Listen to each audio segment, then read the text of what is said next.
Halo guys, kami dari kelas 12 IPS 1 akan membahas tentang pertempuran Surabaya. Jangan lupa like, komen, dan subscribe. Oke, tanpa berlama-lama, kita langsung saja ke isi ceritanya. Pertempuran Surabaya merupakan pertempuran bersejarah pasca pembacaan proklamasi kemerdekaan pada 17 Agustus 1945. Pertempuran Surabaya ini terjadi pada tanggal 10 November 1945 yang merupakan peristiwa pertempuran terbesar dan terberat dalam sejarah Revolusi Nasional Indonesia dalam melawan kolonialisme. Dalam menghargai jasa para pahlawan yang telah gugur pada peristiwa itu, setiap tanggal 10 November diperingati dengan Hari Pahlawan Nasional. Itulah mengapa pertempuran Surabaya merupakan peristiwa penting dalam sejarah kemerdekaan Indonesia. Latar belakang penyebab pertempuran Surabaya. Pertempuran Surabaya ini dilatar belakangi oleh kedatangan pasukan sekutu yang tergabung dalam Allied Forces Nederland-East Indies atau NICA pada 25 Oktober 1945. Pasukan NICA dipimpin oleh Jenderal Malabi ke Surabaya dan kemudian mendirikan pos pertahanan. Serangan arak-arak Surabaya. Pada perang pertama tanggal 27 Oktober hingga 30 Oktober 1945, arak-arak Surabaya melawan pasukan sekutu.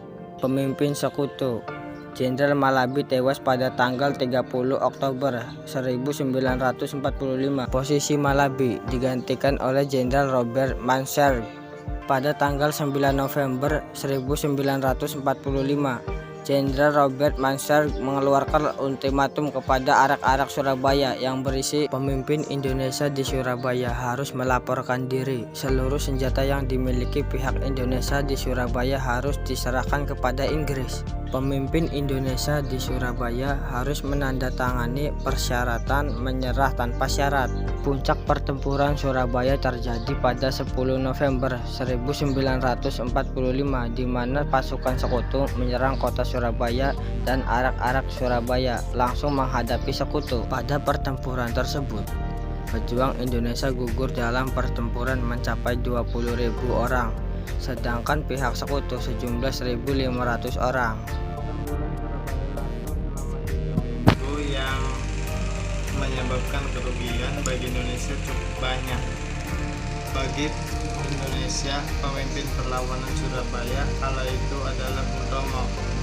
Melewati fiturnya yang berapi-api, Bung Tomo berhasil membangkitkan semangat arak-arak Surabaya dalam mengusir pasukan sekutu dari Indonesia. 1 tahun kemudian, Presiden Soekarno menetapkan bahwa setiap tanggal 10 November diperingati sebagai Hari Pahlawan. Demikian sejarah pertempuran Surabaya yang kekinian diperingati sebagai Hari Pahlawan setiap pada tanggal 10 November.